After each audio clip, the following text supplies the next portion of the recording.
Thank you all for joining us for the Safety Center's March webinar entitled NACE's Road to Zero Grant Outcomes. My name is Jamie Sullivan and I am the manager for the National Center for Rural Road Safety. I'm going to get us started here by closing out our polls and letting you guys know some of the results.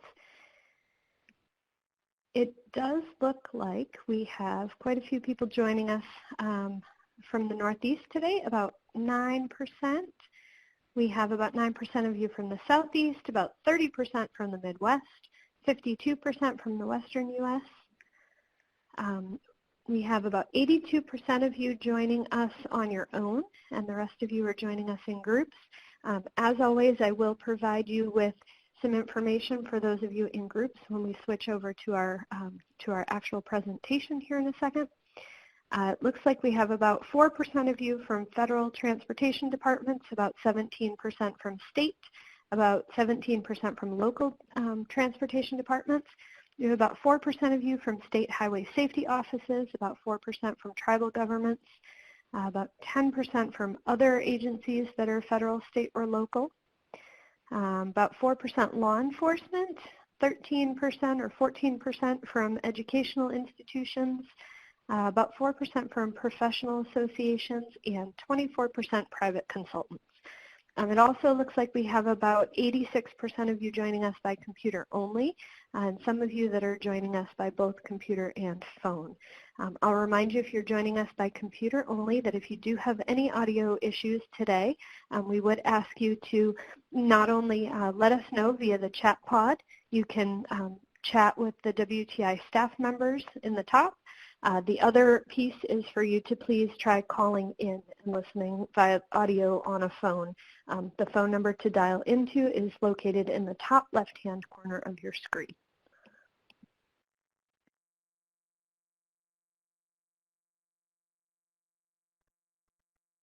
Just moving us over to the presentation, and I'll give you guys a few more logistics. So our webinar, as always, will be an hour and a half long. It is being recorded and will be archived on our website within the week. For quality of this recording, we have muted all phone lines other than the presenters. Because of this, you guys are more than welcome to go ahead and put your questions into the chat pod on the left-hand side. You can put those questions into the chat pod at any time. You do not have to wait for the question and answer slide to come up. When we do hit that question and answer slide, after we've asked you a poll question, I will read out each of the questions you guys have given for the presenter to him, and he will then answer each one individually. To maximize the screen for your presentation, if you'll notice in the top right-hand corner of your screen, there are 4 arrows that press outwards. We will ask you that if you would like to see some of the charts that he's going to show a little bit bigger, that is the way to do so. You just click on that button and it will get rid of all of the information around the outside of your screen so that the PowerPoint itself is the biggest part of your screen. I also want to let you know that if you are listening on your phone, that you should mute your computer screen, otherwise you will have your computer speakers, otherwise you will have some feedback. There is a handout pod in the bottom left-hand corner of your screen, and there you will find both the final report that Brian will be talking about, as well as a slide deck for today's presentation if you're interested in downloading that. As always, we will be having 2 surveys that will follow up to today's webinar. And the first survey will be sent directly following today's webinar. The link for it is also shown on your screen right now. Again, that will be available via the download PDF as well.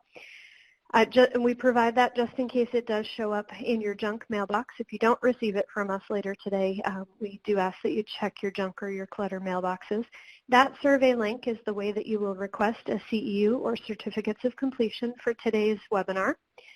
You will return those CEU forms to continuinged@montana.edu once you have filled them out, and not to the Safety Center. That is run through a different portion of Montana State University. It does take us several weeks to create each of those certificates of completion to get them back out to you guys. If you are missing any, just let us know. You can send us a quick email. We have gotten through the December ones, and the January ones will be going out this week. You can also request a verification of completion form from Montana State University for any that you have requested the CEUs from. A verification form looks like the one in the bottom right-hand corner of your screen right now, and that will let you know which CEUs you have received. Any webinars and both of our summits that you may have requested CEUs for will show up on this verification of completion form. And again, CEUs are the form that the universities use. However, they do transfer into PDHs, which is what most of the licensures need. Today's webinar is being co-hosted by the National Association of County Engineers, and it is also being co-hosted by the National Safety Council's Road to Zero Coalition. So we do want to thank those groups as well. And now I'm going to read you a little bit about our presenter for today, Brian Roberts. Brian is a committed advocate for local road safety. He is currently an independent consultant with expertise in transportation, highway safety, and water resources. Most recently, he was the executive director of the National Association of County Engineers. Prior to that, he was the director of the Water Resources Learning Center, where he taught more than 400 workshops worldwide. He was also the executive director of a national trade association, an employee of FHWA, and he began his career with Fairfax County Public Works in Virginia. He has a Bachelor of Science and a Master of Science from Virginia Tech in Civil Engineering and is a licensed professional engineer in Virginia. Currently, he is working for BCR Consulting. And at this point, I'm going to read you a few goals of the webinar and the learning outcomes, and then we do have some pre-poll questions that we are going to have you guys do for us today. So first, our goal for today's webinar is for you to be familiar with activities and findings of the Road to Zero grant, advancing local road safety practices with state DOTs. This includes the results of the data collection and analysis phase, overview of the 5 states selected and stakeholder meetings conducted, best practices promoted and identified in the stakeholder meetings, and the finding and recommendations of the study. To reach this goal, we have 6 different learning outcomes for you. To identify the percentage of fatalities on the local road system nationally, as well as discover sources for individual states. To differentiate the local versus state component of rural road fatalities nationally. To compare the percentage of local fatalities versus percentage of federal safety funds allocated to local roads. To identify the states with the highest local road fatalities. To identify best practice states have used in working with their local partners. And lastly, to summarize the findings and recommendations of the grant. And now before we do have Brian start his presentation, we have 3 polls that we would like to ask you guys at this point. So the first one is, what percentage of the national fatalities are on the locally owned system? 12%, 23%, 36%, 54%, 71%, or I don't know, I don't remember. The second one is, what percentage of the rural road fatalities are on the locally owned system? 10%, 20%, 30%, 50%, 70%, or I don't know, I don't remember. And lastly, what percentage of federal safety funds, those from the HSIP, are obligated to locally owned roads? 8%, 17%, 31%, 48%, 71%, or I don't know, I don't remember. We'll give everyone just a few seconds here to go ahead and fill those out.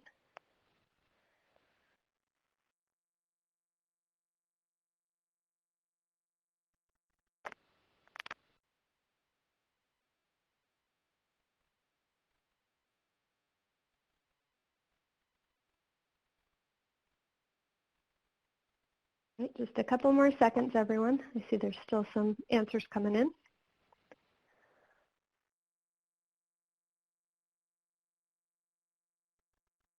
All right, it does look like we're done, so I am going to go ahead and broadcast these results for you, Brian. I'm going to let you address these, and then we will move you back to your presentation. So at this time, Brian, you should be able to see those results. Okay, am I up? Yep, we can hear you loud and clear. Okay, very good. First of all, I just want to thank you all for participating in this webinar today. I wish I was in the room with you and I go over and say hi, because there's a lot of you I haven't seen in a while that As I go down to this list, I am going to say hi to some of you. I'm Brian Worley, Dahir, you helped us in Colorado, Greg, Janet, Laley, good to see you, or good to be close to you, Jeff, God, a lot of people I know here, that's awesome. We've got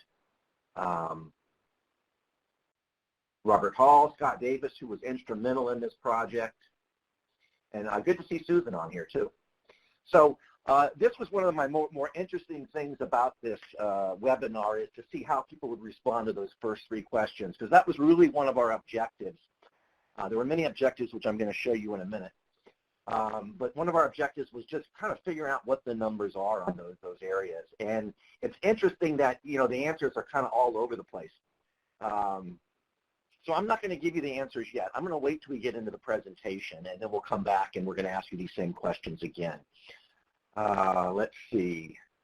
One of them had a majority correct, but we'll get back to that in a second.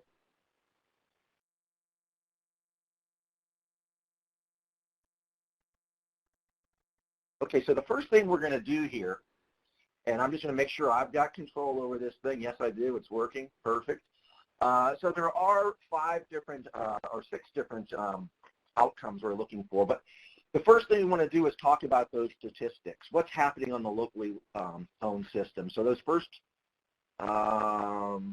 3 we're going to cover right away, and we'll cover all of them before we get through this.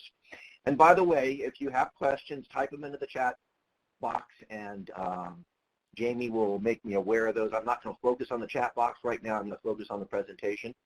But if there's anything you need me to clarify as we go through, please speak up, and there'll be opportunities for questions as we move here.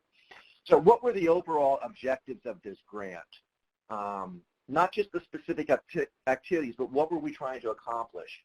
And we were really, number one, raise awareness of the importance of local road safety and funding it, and providing resources, whether it's technical support, but just be aware that this is a huge part of the problem.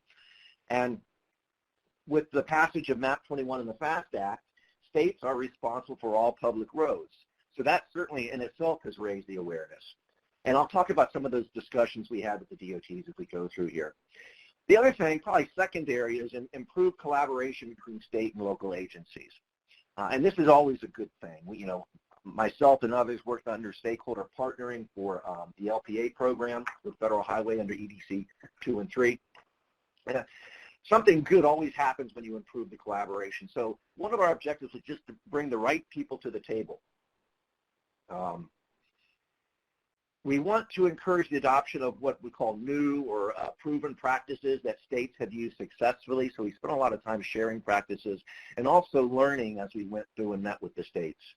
At the end of the day, we want to change behaviors and invest more in local road safety. So those are the grant objectives. So I'm going to get into the specific activities we went through, but let me back up for a second.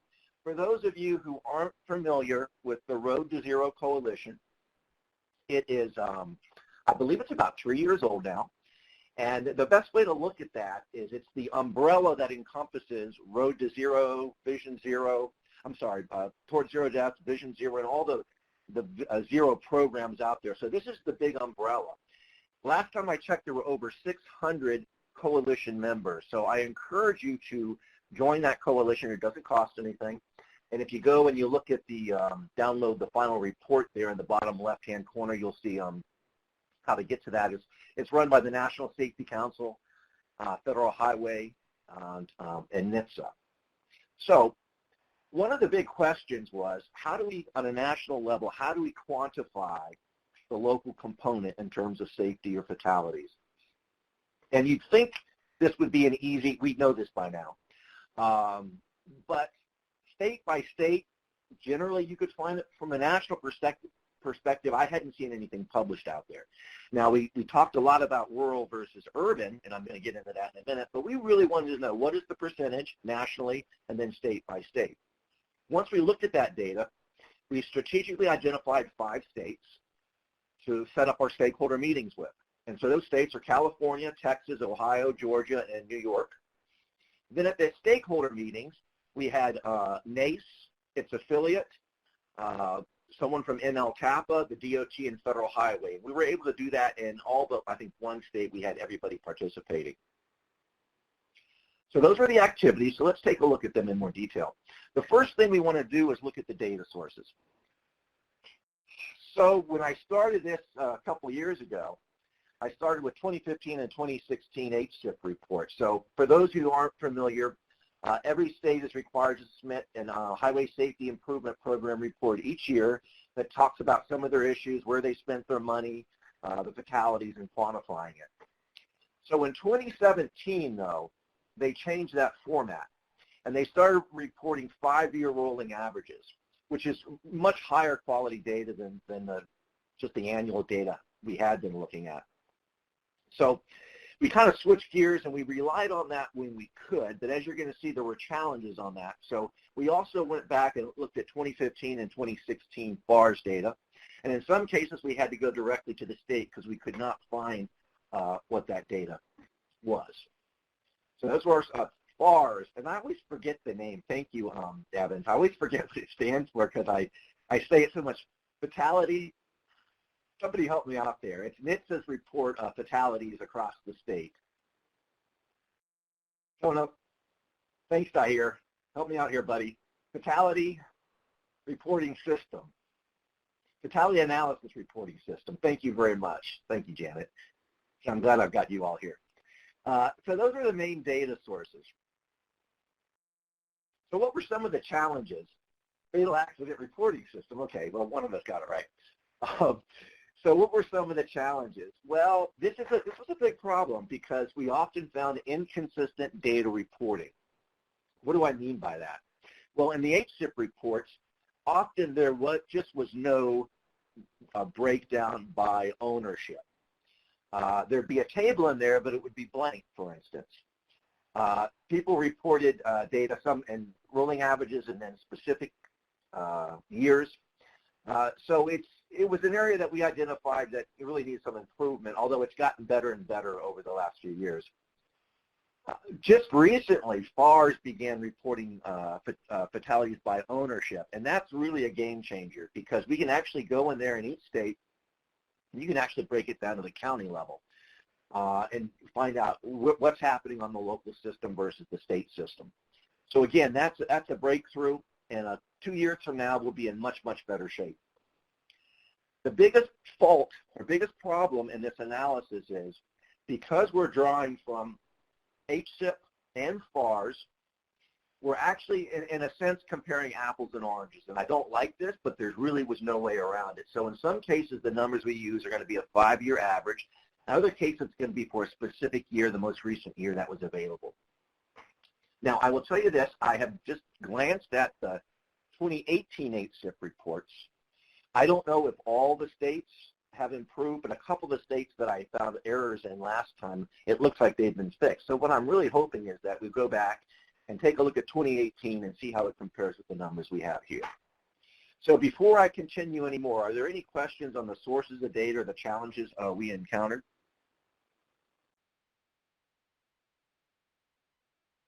Okay, I'm just going to keep moving then.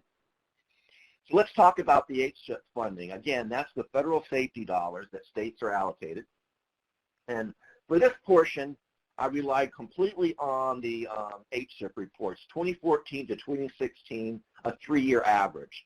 So if you go there and you look at some of the examples, and by the way, you can take a look at please download the report. There's a lot more backup in here on there's a lot of information about HSIP in general and what the tables look like.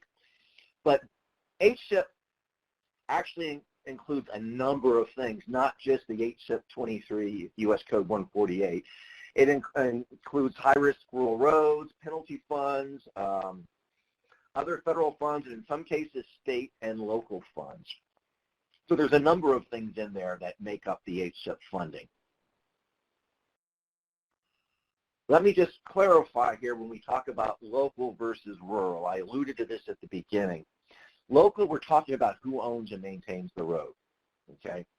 As opposed to local would be as opposed to federal or state. It's the ownership of that road. It's not the functional class, it's the ownership. Rural describes the context of the road community. Is it rural? Is it urban. And for years, we've had good numbers on urban versus rural, not local, but urban versus rural. And sometimes we would use rural interchangeably with local, and that's really not accurate. We don't want to do that. We want to specifically see what's happening on the locally owned system. So what are some of the results? Overall, local fatalities make up 36% of all the fatalities in the country. 36%, a little more than a third. I just wonder how many of you were really surprised to see that. One of the things I like to use is if you look in the upper left, you see the person holding their hand, and you can raise your hand by that. So I'm going to ask you a question real quick, and I got to maximize my users. Raise your hand if you were surprised that the number was 36%. Just click on that up there and raise your hand. Nobody's raising their hand? I'm not seeing it. Maybe no one was surprised. Yeah, we have about 8 or 9 people currently that are raising their hand, and it's going up. Okay, now I see it. Yeah. I didn't know what we'd get into. I really personally thought it was going to be close to half, but didn't know, and that's why we did this research. Now, when we look at the rural system, and there's been a lot of focus on the rural system in recent years, EDC 5 has a rural component. We know that a lot of the locally owned roads are rural. We knew that a lot of fatalities were on locally owned rural roads.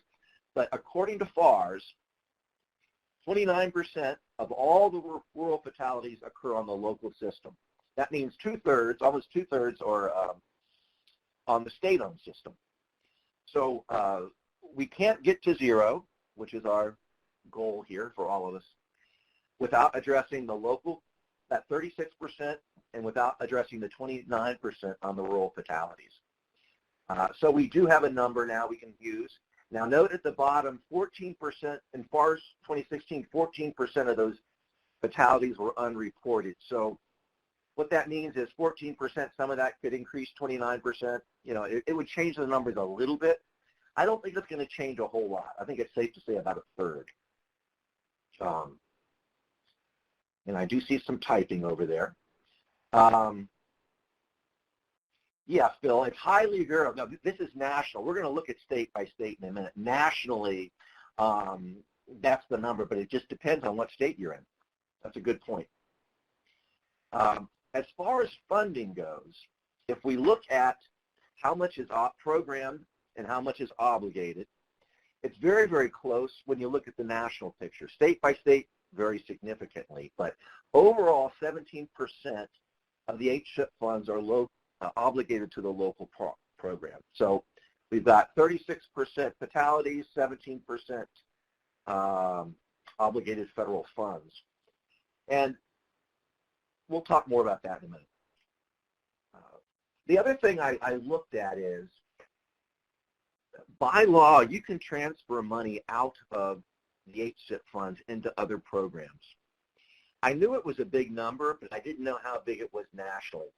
Almost $500 million was transferred in that 3-year period, was transferred from safety to other things, other programs at the state DOT.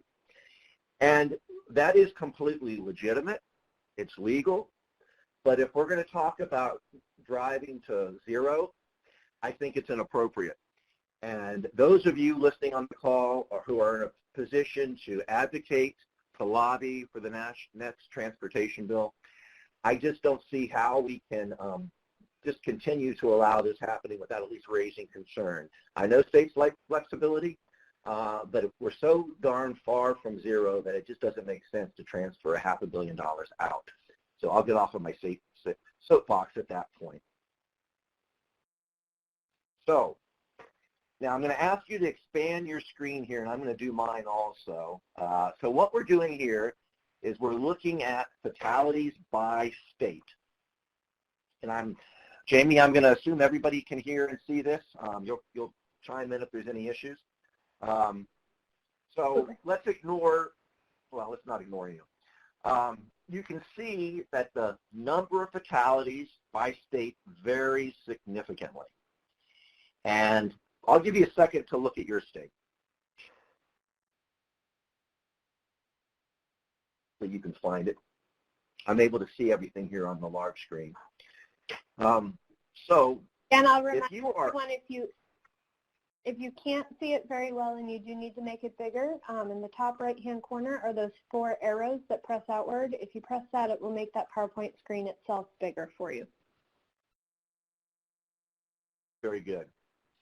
So if you are charged with a strategy, eventually, if we're going to get to 0, we have to address all of these. But if you want to have the biggest impact quickest, you probably would target, well, you would target the higher states. And that's exactly what we did.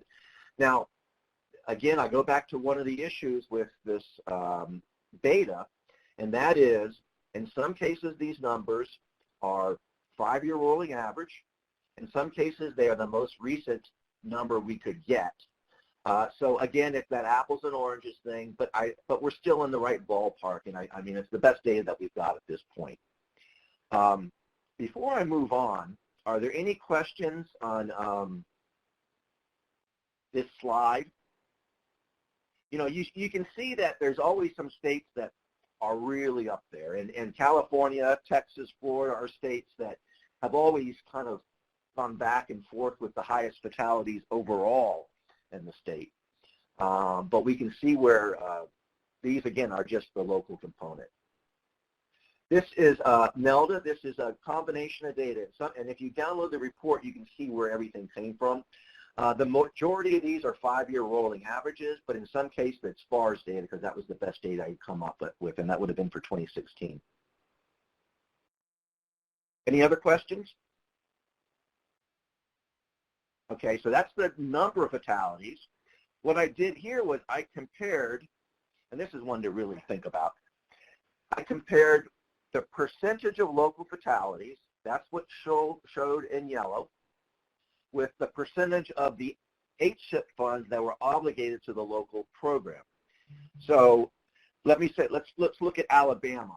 40% of the fatalities, and I'm just pick that one because it's on the left, 40% of the fatalities on the local system, and it looks like 5% of the funding goes to the local system. Contrast that with Washington State. They're actually spending a lot more than the percent of fatalities, and there's a reason for that. But then look at Minnesota, and these are no, I'm sorry, New Jersey. These are in Minnesota. You can see that in some cases they're spending more, in some cases less.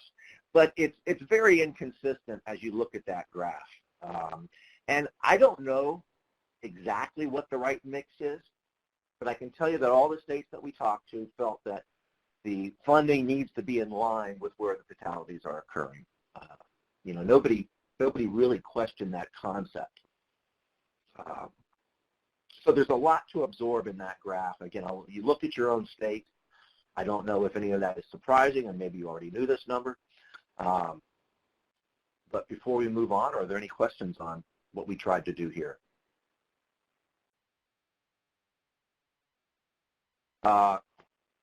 Anyone surprised?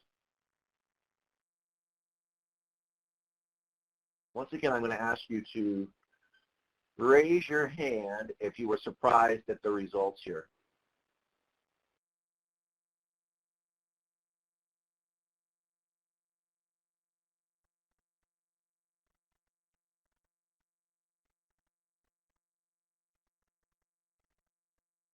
Okay, a few of you are responding there. Again, it is highly variable. It varies state by state. So one thing I hope that you'll do and others will do is take this report, look at the data in the back, and sit down with your partners and say, hey, are we doing the right thing? Are we on the right track here? Are we investing properly? And I'll say this again, it's not just about the dollars, by the way. That's an important part. Obviously, we have to fund these programs. But it's also technical support, as we'll see when we start looking at data, collecting the data, providing the data in a useful format. So it's more than just giving dollars to locals. See, Landon is typing something. I'll always stop typing. Why did Washington spend so much on the funding? Well, part of this is kind of, some states get their funding from different areas. I based this data strictly on what the HSIP numbers were. So what Washington State did was, regardless of looking at the percentage of fatalities on local or state-owned system, they said, what are our priority areas?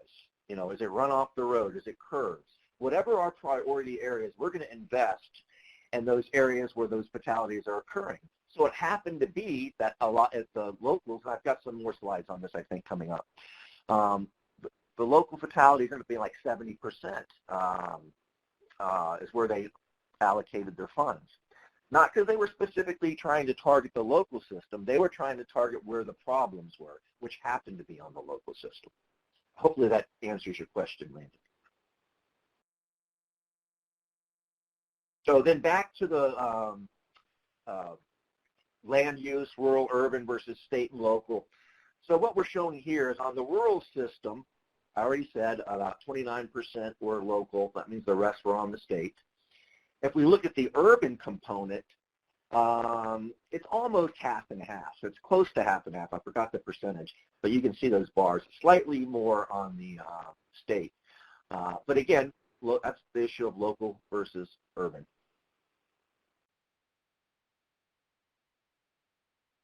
So what we did was we looked at all the states, all the data we could. And this table here represents the top 10 states in terms of local fatalities. So the second column, that's the total fatalities in the state. And I mentioned California, Florida, and Texas are close, have always been kind of close in the total fatalities. But if you go over to the right and look at the local fatalities, you'll see differences. And there's a lot of reasons there are differences there. A lot of it has to do with ownership. In California, counties own a lot of the roads, responsible for a lot of the roads. So those are the top 10, and I'll give you a second to look through that list. California, Florida, Texas, Ohio, Michigan, New York, Georgia, Illinois, Arizona, and Alabama. Now we only picked 5. And so we picked California, Texas, Ohio, New York, and Georgia. We'd already been to Florida. We did a pilot program a few years ago, which is actually the whole impetus for this grant was our experience in working with Florida, which was very positive. So we already checked that box and met with them. So we just took the other ones there. Then on the right, you can see a little more detail. Basically, this comes from the previous chart, the percent of the local fatalities versus the percent of the local HSIP funds that were used. And it's, again, look at that last column. It's all over the place. Now, what I found interesting, that note at the bottom, these top 10 states account for 60% of all the local fatalities in the country, yet only get 7% of the HSIP funds. And to me, that really stands out. Again, if you're going to try to get the biggest bang for your buck, you're going to target these higher fatality states. And, obviously we will need to invest more if we're going to have an impact on them. Texas is interesting, Evans. Texas, let's see, there's so many fatalities. 22% may not sound like a huge amount, but it's 811 lives. 244 of those are in county, the rest are in municipalities, so the local component is a really big piece of this. And Texas is spending 1%. And we met with Texas. Let me tell you, they're an outstanding group of people there. We had a great discussion. I think many of the states just hadn't really looked at it this way. Again, we're trying to change behavior, and I think that, I'm confident you're going to see a response from Texas. In fact, we've already seen some already. Any other questions on this top 10 list? Okay. So that's what we use to pick our top 5 states. So do you want to do the question pod here, Jamie, or? Yep, I will do that. So at this time, too, for anyone who hasn't already had their questions answered by Brian, if you have any questions that you'd like to put in the chat pod at this time, it's on the left-hand side. You can go ahead and put that in. And then we are going to move over to our poll questions for you all. And they are the same questions that we asked you in the pre-presentation. So what percentage of national fatalities are on the locally owned system?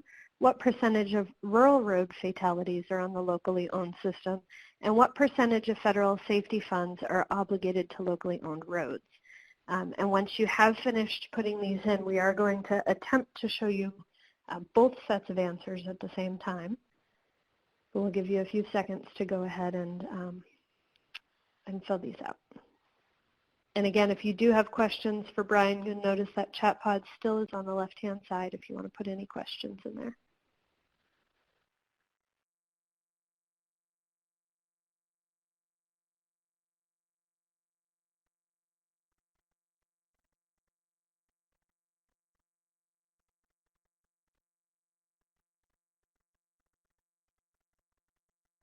Okay, just another second, then I'm going to close out these polls.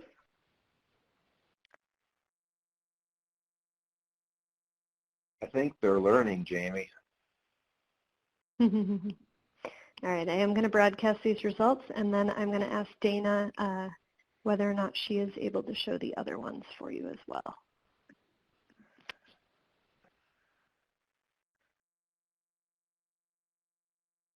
So Dana's bringing in the pre-poll question results for you too, so that you can see both at the same time, Brian. If you want to get started on that first one. Yeah, so you want me to summarize these, Jamie? Is that what you're saying?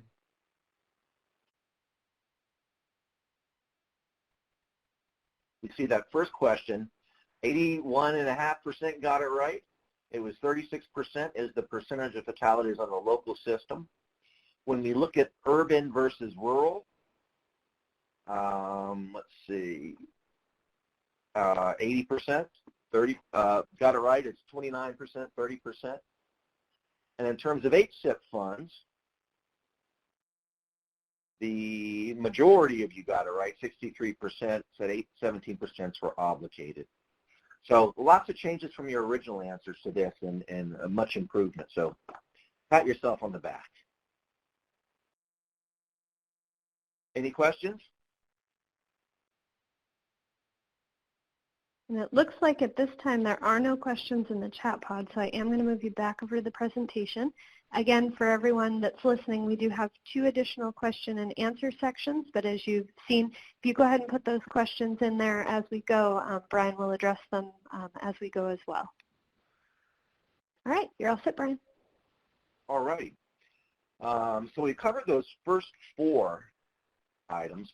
Now what I'm going to do is talk about the stakeholder meetings that we participated in last summer, identify the best practices that we promoted or learned about in our journey, and I summarize finally then at the end I'll summarize the our findings of the grant. So what did we talk about? We set up these 5 meetings. They range anywhere from 3 or 4 hours to a whole day, or almost a whole day. And one of the things we want to do was to share the data that we found with them and get their reaction to that. But we wanted to talk about these items specifically. How are you including locals in the state safety planning process?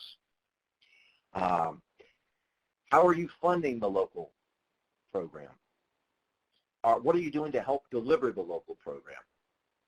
What are you doing in terms of the locals having access to the data and the data analysis? And we heavily promoted local road safety plans in a systemic approach. So these were really open, honest discussions, and that was the best part about it.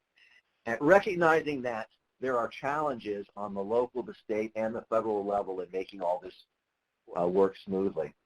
But these are the questions I posed in terms of including the locals.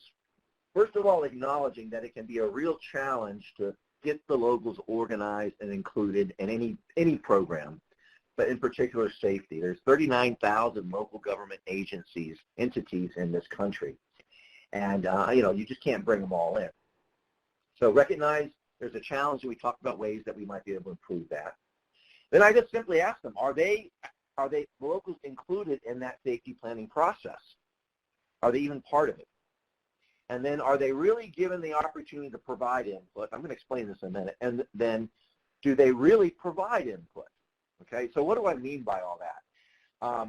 Some states will send their SHSP to the locals to look at, and that's their process of including them. And I would argue that's not really, it's informing them, but it's not really including them. Then at other times, you may have a local there at the table, but they're not contributing. They're not really providing input. So, I mean, that's something that needs to be worked on both sides. And then do you know the right locals to invite? Sometimes it's a matter of relationships you have. If I know the public works director in Phoenix, Arizona, and maybe I'll bring him because we know each other, we talk all the time. That may be a good thing. It may not be the right person. But identifying the key players is very, very important. And one of the things we promoted was whenever you can bring in the NACE affiliate, for instance, Iowa, and get them at the table, you don't have to have every county in Iowa. If you have that NACE affiliate there, they represent every county. So that's a really good way of kind of casting a wider net without bringing hundreds and hundreds of people to the table. And then the final question was, are they signatories on the Strategic Highway Safety Plan, the SHSP? And in the past, sometimes they were, sometimes they weren't, but we're getting better at that. So those were the discussion items. And then we promoted what some other states have done. And it's going to kind of overlap with various discussion items of the slides I'm going to show you, but these are just things that we wanted to promote the state to make them aware of. And I was really impressed with what North Dakota did. They said in their previous SHRP they'll include all roads by increasing the level of engagement of local highway agencies in the HSIP process. So they specifically said in their SHSP they were going to increase the engagement, and then they laid out specific items, which I don't include here, specific items that they would do to get those people to the table. Now, numerous states have done that, actually mentioned this in their SHSPs or their planning process. And so they went even further in their 2018, their most recent SHSP, which they call their Vision Zero plan.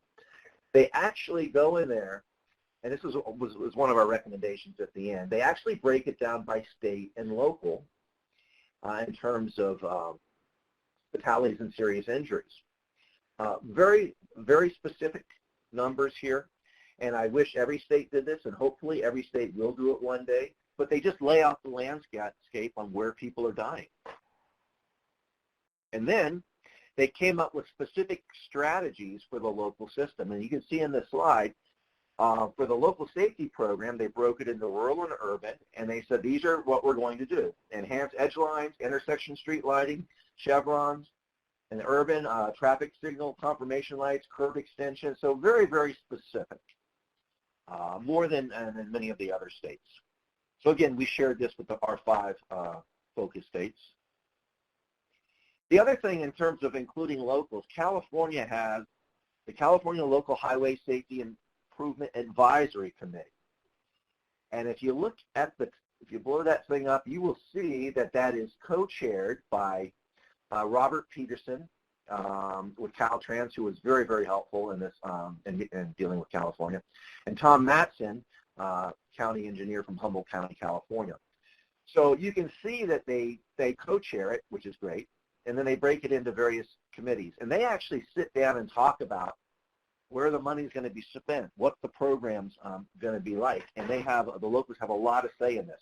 Remember, as I told you earlier, though, counties own a lot of the roads in California. And they had a stakeholder group dealing with all, federal, state, local issues since the 1960s. So they had a very, very mature program. So it was a natural to extend this over into the HSIP program. I see Phil is typing something. I'm going to keep going. So what we recommended was provide a strategy for engaging locals. State that in your SHSP, whatever that is. You can go and look at the North Dakota one and get some language they use. But they said, we are going to do this and this and this, specifically laid out their items. And I think that needs to happen in the other states.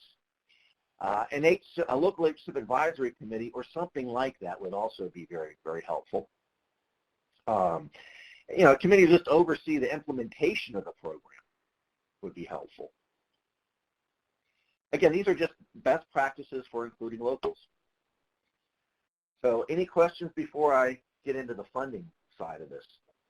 I'm going to jump around here a little bit. So you had asked a question earlier about Minnesota, and this just explains a little bit more. They distribute their funding based on the proportion of fatal and serious industries occurring in the district, okay? District by district. So that typically ended up being 28% highway, 72% in the metro areas, 50-50 in other districts. So that's how they came up with that allocation. Again, they didn't specifically say, I am going to give 70% of my funds to local. No, I'm going to put the money where the problems are. I'm looking at your comment here, Phil.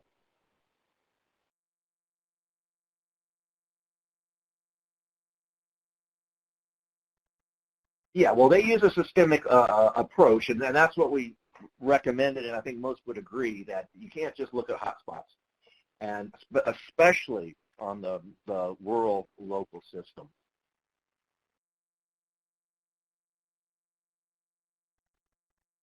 So this is a well-used graph. If you haven't seen it before, this is just looking at Minnesota fatalities, and so we're looking in at the top line, green are the county fatalities.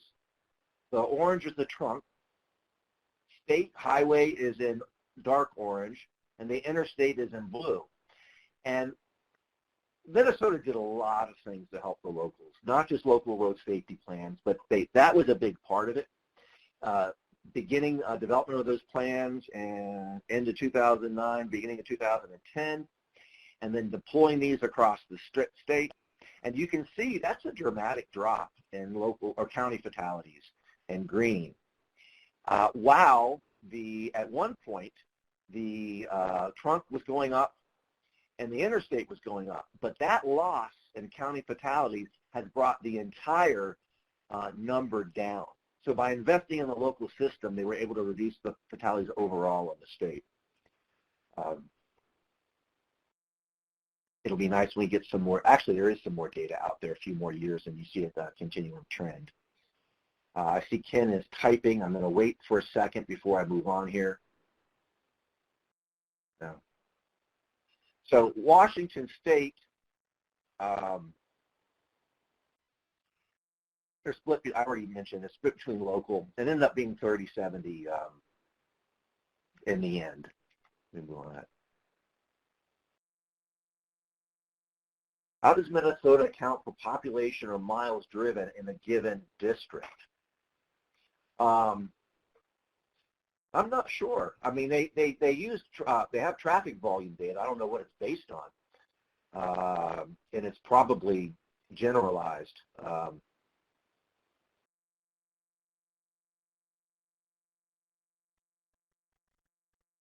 trying to. For distribution of the HSIP funds. Let me back up here. Do I have a slide on that? Minnesota, basically they focused on where the problems were. Where were the serious injuries and fatalities occurring in the districts by district, and then ended up being 28% state, 72 local in the metro areas, and 50-50 in the other areas. So that's how they came up with it. Mentioned Washington State. So what are some of the consistent messages we heard during these meetings? There was clearly a desire to work with local partners and increase their efforts. So as I said earlier, I think a lot of the states just hadn't paid attention to it. One of the states said to me, he said, look, we were never asked to measure this metric, so we never really looked at it in detail. Now they know, and they will look at it. And well, everybody basically was saying we need to invest more. Everybody said we need to invest more. The majority of them, I would say 4 out of 5, said their expenditures, HSIP, should be more in line with the proportion of fatalities. So they bought that argument. One of the things we wanted to talk about, too, was project bundling. This has been done in Minnesota, where they bundled projects by the district, where they would let one project that would do multiple counties. You'd have one county that did the administrative oversight, depending on who had the most experience. And economies of scale, reduced administrative costs. It really made sense. But one of the things we also promoted was applying this in other areas. And Texas is an example. Texas has, well, like 250 counties. Many of these are in rural areas, don't have county engineers.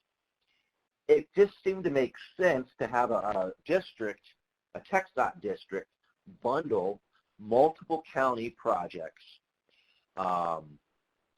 for a certain problem. Maybe it's signage, maybe it's striping, whatever it might be. But I think that's one of the ways we're going to be able to get to these more rural, understaffed, underfunded counties, to look more at bundling. I think there's a lot of potential there. The other thing we want to do is we wanted to say, how do you make this easier for locals?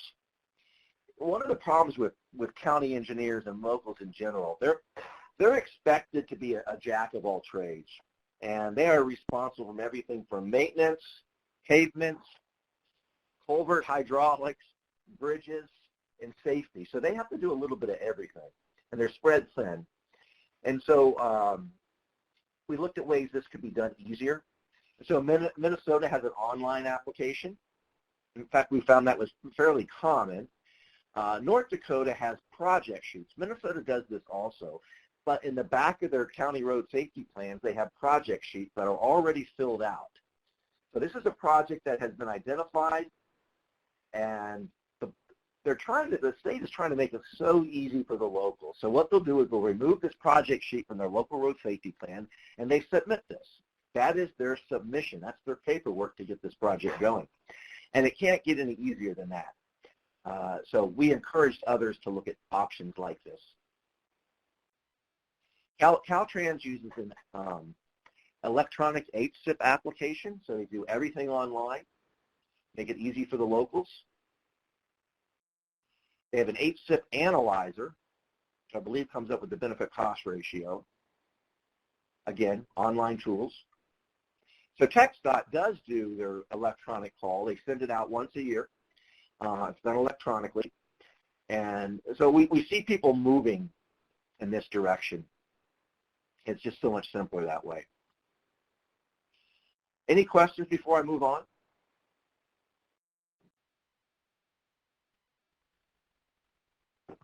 All righty. So data was a big issue. Anytime you talk about local road safety, data is at the top of the list. Both access to the data, analysis of data, and the skills. So these are the discussion items that we had. Do your locals have adequate access to safety data? That was one question. Where does the data come from? Do they have the necessary skills to analyze the data? What resources are available for analysis? And what are some of the barriers? So every state we talk to has data, okay? Everybody has data. That's not the issue. The issue is, can I as a local get to that data? And then is that data in a format where it's actually usable information? It's one thing to have a whole lot of data. It's another being able to draw some kind of conclusion from it or drive your investment decisions. And so I would say most of the states, this was an issue. Timely access to the data, as well as the skills or technical support to analyze it. And so there's definitely room for improvement there. But I've also seen some great improvements made, which I'll talk about here. So here are some examples. Washington State, the DOT through the LTAP, collects the data and provides it for each county. This is a very, very valuable tool. So each county would be given these sheets of data, and I'm not going to get into the details of this, but what you're looking for is, what stands out as some of the issues. What are some of my problems in this particular county? What is outside the norm of what we would normally see? And again, I don't want to get into the details. That's for a longer, maybe a systemic class or something like that. So this is an excellent tool to provide to the counties. Crash tree diagrams. Ohio has been really good at this too, but this is where you can, this is a nice simple tool that allows you to scroll down and figure out where you really need to do your investments. So if you talk about the total system, you just break it down, urban, rural, local owner, local state, what types of crashes are occurring. Again, that tells you how to make your investment decisions. In California, the California Highway Patrol collects and maintains the highway data. It's not in the DOT or not in Caltrans. So there's a lot of data out there, but what University of California, Berkeley has done is developed several tools. Sliders is one of their overall system that allows locals to go in there and analyze that data. So they provide a really good service there in helping the locals. And I want to highlight my buddy here. There's Jordan. You still on the line, Jordan? Yeah, Jordan Whistler, ODOT. I want to thank you, Jordan, for all your help you were in California, you and Vicki. And I mean, just the incredible work that's been done there. I think you've been there less than a year, and I just see, I mean, I'm looking at what you proposed here. This is in the back of our report, by the way, so go down and look what Ohio is doing. They're offering all of these services, assistance to the locals, regional and county safety plans. Now, I think about a year ago, there were none, and now they're on a very fast-paced schedule. Roadway safety audits, safety studies, systemic safety improvement. These are all the tools and resources that Ohio is offering the locals because they realize they are, they have a lot of local fatalities. So thanks again for that, Jordan, and good luck with it. GDOT, Georgia, they have something called GEARS, and this wasn't quite done when we met this in the fall, but they've got it out now. They put out a series of county report cards. So this is just a screenshot from Richmond County. So what they'll do is they'll analyze their data, and they have lots of data. They have lots of really good data. So they analyze it for each county and can send this report card to the county so they can help make those investment decisions. So any questions before I move on? I'm actually going to wrap it up a little bit early here, I think. Any questions on these last few slides on data analysis, access to data? This is a huge one. This also ties in with the NACE Federal Highway Local Road Safety Pilot Program, which is completing phase 2 or round 2, and it might even be a round 3. But a lot of time was spent in dealing with the data required to develop the local road safety plans, which is where we're going to go now.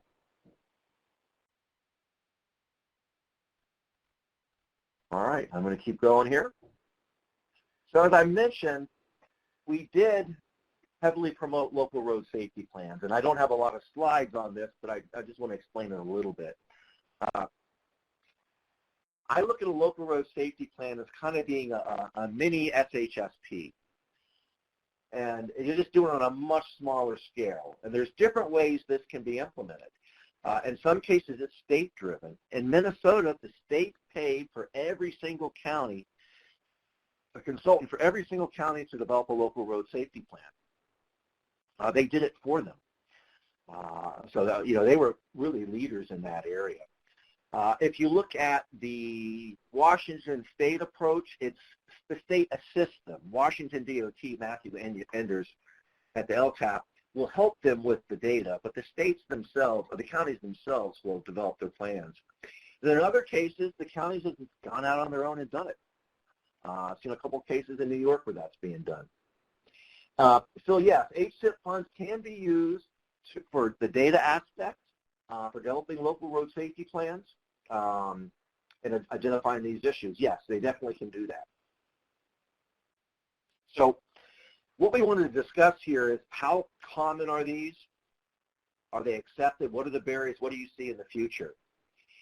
And what we have seen in the last 3 years, I think a lot of it was due to the pilot program for local road safety plans. We've seen an expansion of the use of local road safety plans. Now, NACE promoted this for the last 5 years. We've promoted it heavily. But it's really starting to take off. And while I would say out of those 5 states we visited, there weren't that many local road safety plans done at that point.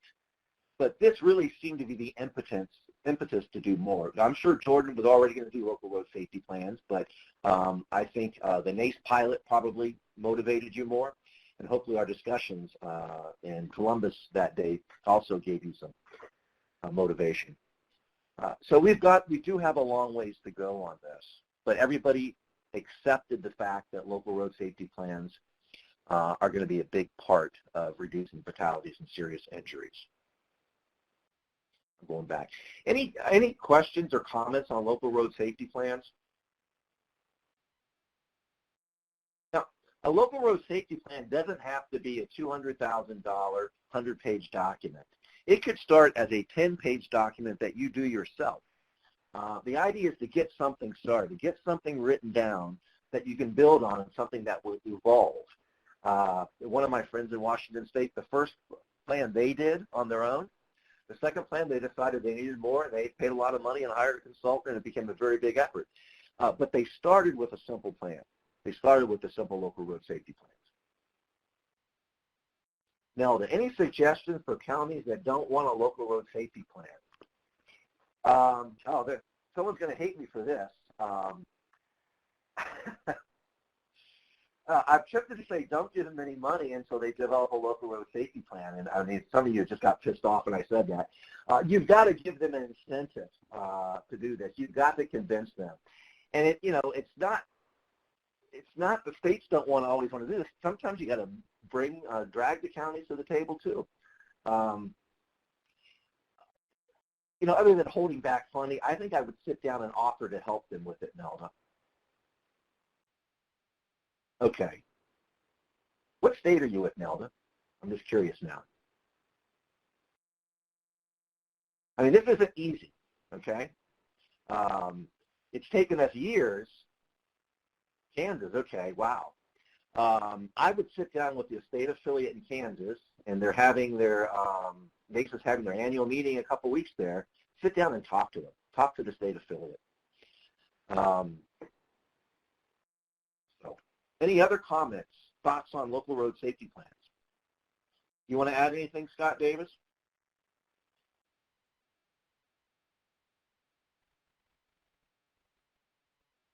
There are a lot of technical resources out there that you can turn to. And webinars. And if there's a round 3 of the Federal Highway NACE pilot program, I'd look into that too.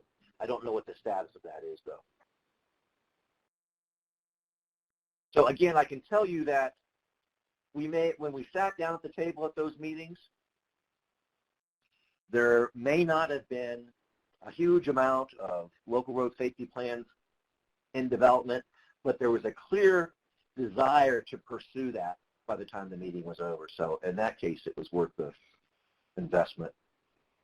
All right. Now the other thing we talked about was systemic approach. And what we mean by that, you probably know that is, well, the questions we asked are the DOTs and locals embracing this concept? What tools are available? Do they need training? So the idea of a systemic approach is the opposite of looking at hotspots as we were talking about earlier. We can look at a broad area of a state, maybe several counties, or maybe even the whole state, and look at where are the accidents occurring. You know, is it run off the road? Is it curvature? And what are those conditions where those accidents have occurred?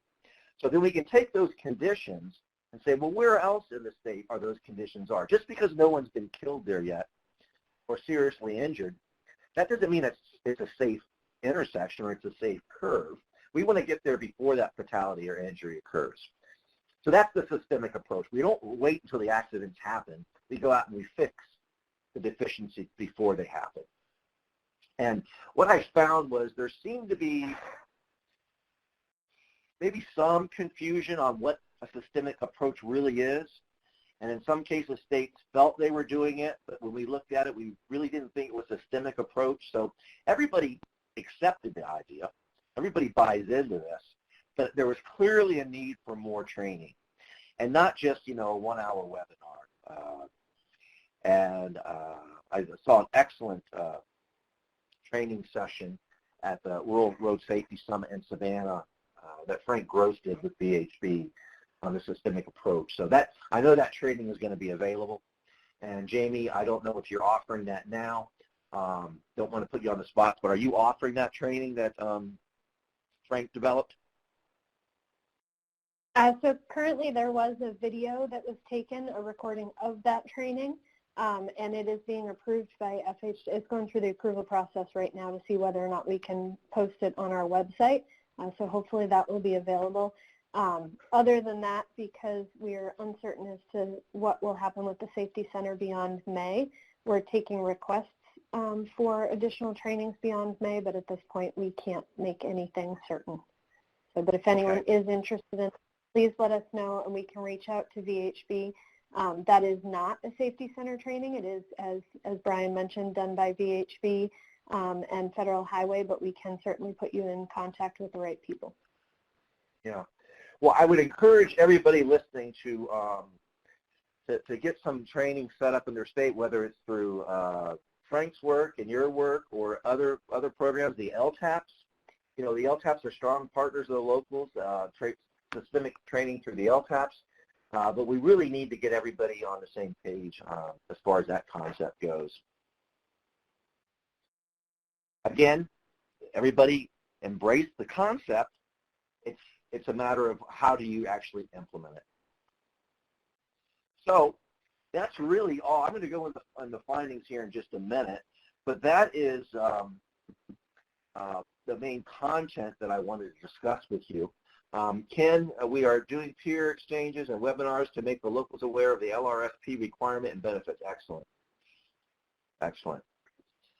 So I'm going to give you my findings, and then we're going to maybe do a couple poll questions and see if there's anything else we want to talk about today.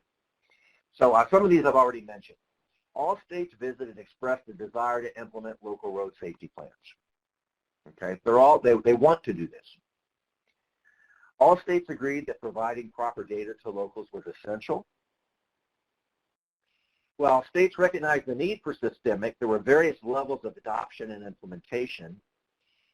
And I said, it is recommended that all states increase training available on this topic, particularly with the locals. We just assumed everybody knew what systemic was and how to do it. So this was kind of a surprising finding, at least to me.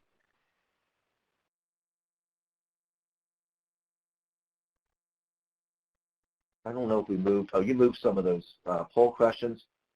I'm going to keep going, Jamie, and then we'll come back to that. We can go ahead and do it. Okay. All states expressed a desire to work with them. There was, you know, it was really good chemistry at these meetings. I will tell you that. And I said before, some states said we really need to spend more in terms of proportion of fatalities. So this goes back to the data we got. Data sources and issues that we have there, challenges. Data submitted for the 2017 HSIP report shows great improvement over previous year. However, there were still inconsistencies, particularly with how they report HSIP funding and fatalities and serious injuries by ownership. So that's something that may have been fixed for 2018. I hope it was, but I know it's gotten better, but that's something that we need to continue to work on. We also believe that the state SHSPs should have a specific emphasis area for local road safety. Right now, they've got various emphasis areas in there. Many of them, if not most, don't really address the local component. Some do. Some do a great job. I used North Dakota as an example. Washington, Minnesota, those are great states doing that.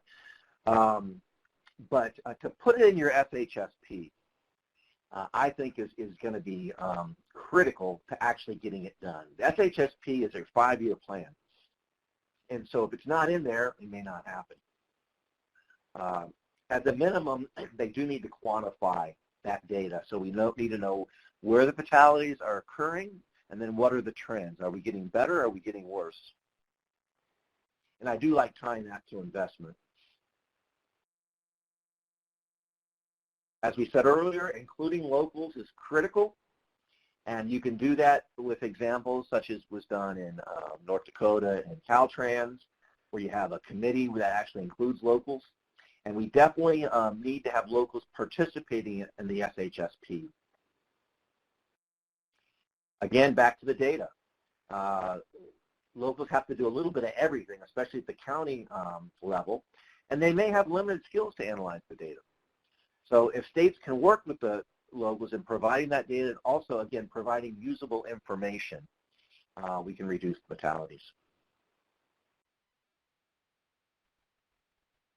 I think the states need to have a clear vision on how they're going to implement local road safety plans throughout the state, such as Ohio. Jordan has demonstrated in Ohio. And it doesn't have to be one way. I believe in your case, Jordan, you've got some of them are NPOs, some of them are regional, and some of them are county-based. That's probably a really good approach because not one size fits all, but you've got to start with that vision of how you're going to do the whole state. I believe that Michigan in the last year, they used a regional approach, but I believe every county is covered within regions for local road safety plans. If not, they're certainly on their way to doing it. Then finally, this was a limited grant. We sat down with 5 states. This needs to be continued, whoever or however it's done. Whether you take this report and you go back with your NACE affiliate, your LTAP, your DOT, and federal highway and sit down at the table and talk about these things, or you have someone else do it for you, this really needs to continue. I honestly believe we're going to see an impact, certainly in those 5 states we visited, but hopefully on a national scale as well. And before we hit those, let me just back up. Sorry for being klutzy here, but you do have poll questions, right? Jamie? We do. Are you ready? A couple more. Yeah, that's what I thought. Okay, before I do that, I do want to thank this project team. Brian Kyrlever, who's the past president of NACE, county engineer of Buchanan County, Iowa. Very instrumental. Scott Davis was incredible. Scott, my brother. And Thurston, he's also the chair of the NACE Safety Committee. Hillary, the rock star Eisenbrand of Federal Highway. Jerry Roche with the best quotes you're ever going to find. Federal Highway, and Marie Walsh, which was just a wealth of information from the LTAP. So I really do want to thank them. And if you don't know this cast of characters, there they are. That's Jerry on the left, Hillary, Marie in the middle, that's me on the right, and then Scott Davis. Happy as always, Scott. Thank you, Scott. Okay, so with that, even more important, I mean, recognize the stakeholders. These are all the people who came and met with us at these 5 meetings. And I kind of like to do it again because we really did have fun. Caltrans, California LTAP, TxDOT, Texas LTAP, Ohio DOT, Ohio LTAP, County Engineers Association of Ohio, New York LTAP, Georgia DOT, Georgia LTAP, and Federal Highway all participated in these things. So big thanks to them. So, Jamie, do I turn it over to you at this point? Yep. At this point, we'll do the last 2 poll questions, and we'll have Brian go ahead and talk about these results. So this poll question is, which issues were discussed at the stakeholder meetings? Local road safety plans, data, funding local projects, engaging locals, all of the above, or I don't know, I don't remember.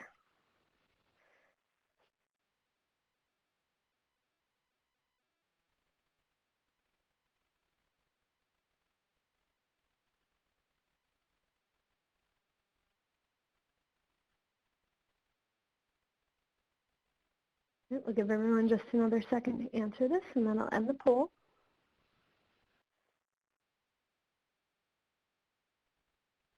Okay. Brian, at this time, you should be able to see the results on your screen if you'd like to discuss them. Good job. Almost 100%. We talked about all of the other things, too. We talked about all of those items at our stakeholder meetings. So thanks for listening. We do have one more poll question for you as well. And this is, which is not one of the findings or recommendations from the grant? States should assist locals with data collection and analysis. States should include local road safety as an emphasis area in their SHSPs and annual HSIP reports. States should require locals to implement roundabouts. States should develop a clear vision and implementation of local road safety plans throughout the state. I don't know. I don't remember. And then we also do have an open-ended question where we would love to see your answers. And that is based on our discussion today, are there any changes you would like to implement in your program?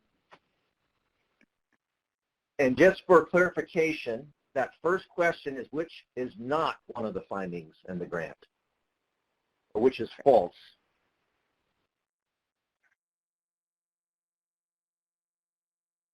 And then, Brian, you do have one more comment over in the chat pod if you want to take a look at that one while we're waiting on these answers to come in. Yeah. It is frightening how poor, I'm trying to scroll down here, so I'm struggling here. Exists in kind of, yeah, I'm not sure that question, Phil. Are you talking about locally, the lack of the local data, or just overall?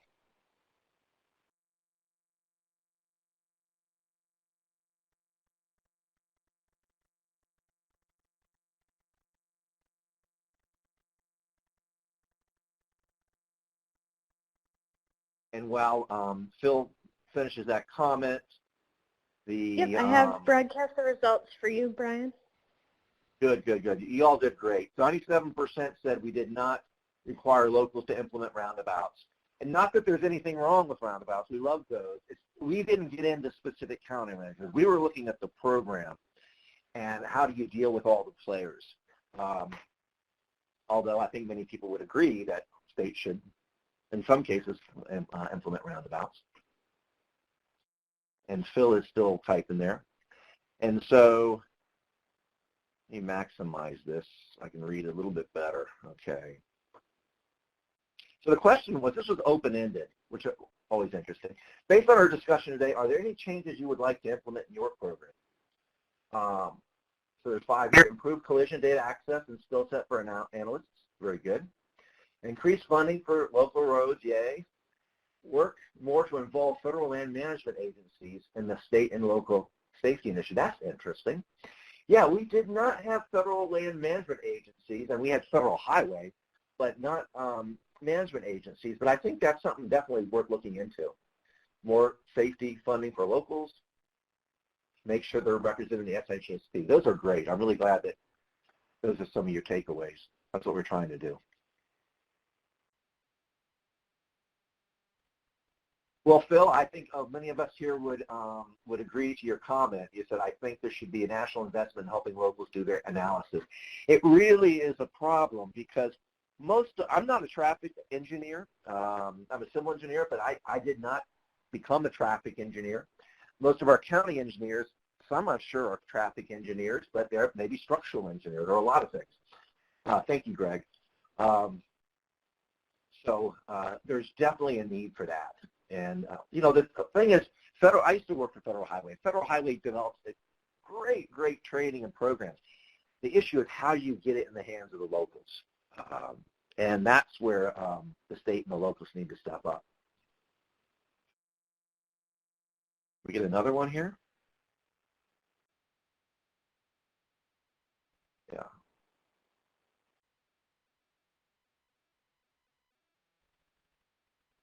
Very good. Okay. Any At other this time, questions? I am.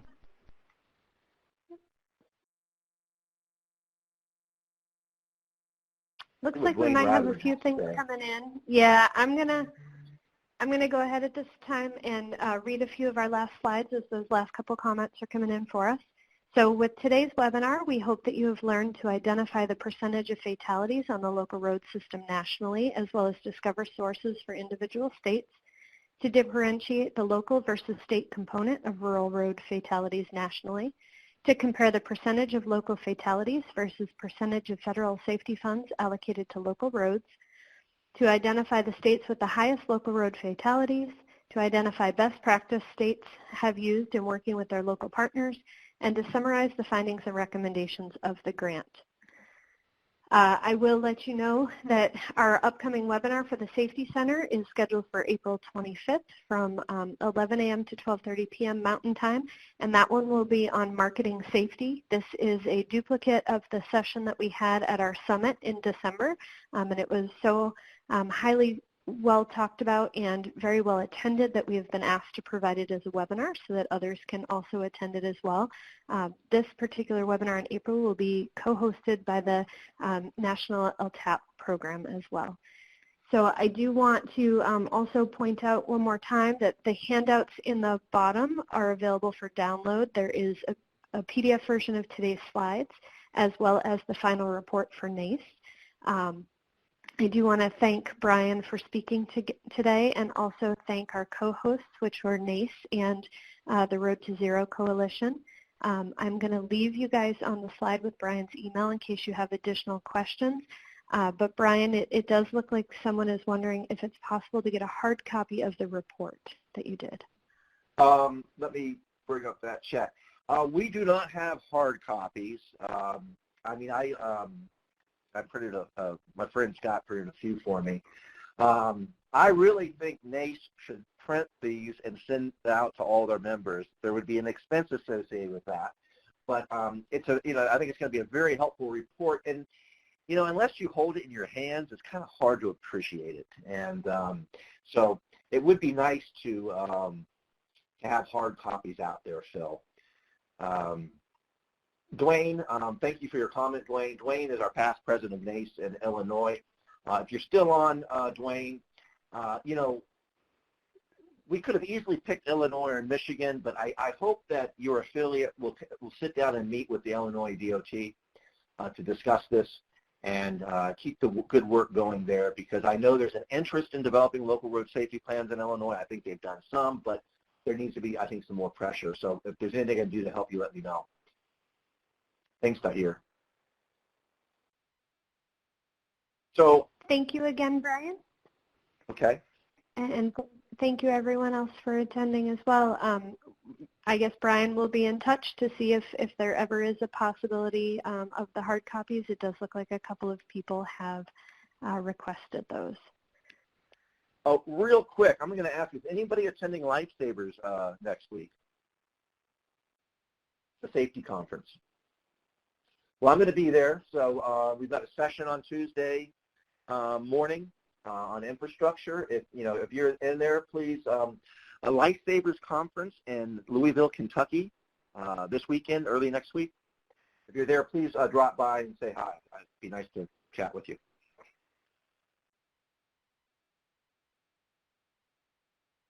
Great. Thank you all for attending the Safety Center's March webinar. We hope to see you in April, and thank you again, Brian, for taking the time to present today. We do appreciate it. My pleasure.